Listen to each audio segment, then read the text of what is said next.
Videonun başlığından da belli olduğu kimi problemimiz bilinir. Bunu həll eləməyin bir çox yolu var. Mən proqramsız, ancaq kompüterlə həll eləməyin yolunu göstərirəm. Bu mənim üçün ən yaxşı metoddur. Suzuki adlanan proqramda bəzən problemlər yaşana bilir. Hətta mən o proqramda heç vaxt PUBG-də config istifadə edə bilməmişəm. Bu yol daha düzgün gəldi mənə, sizə də öyrətmək istədim.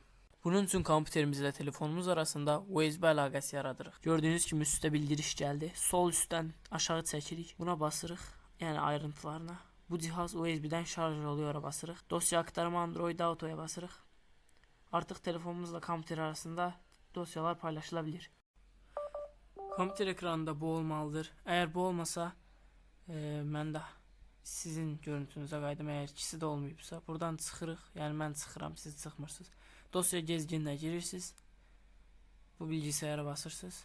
Telefonunuzun markası görünəcək, ona basırsınız və depolama yeri gələcək.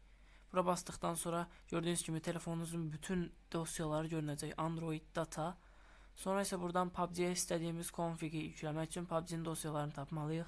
com.tencent.iq-yu bilirsiniz yəqin ki, əvvəllər istifadə eləmişsinizsə.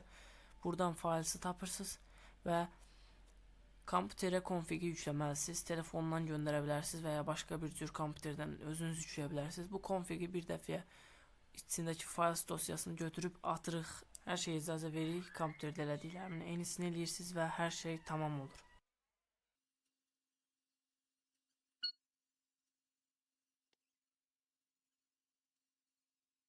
Hər şey tamamdır. Like atsaz sevinərəm.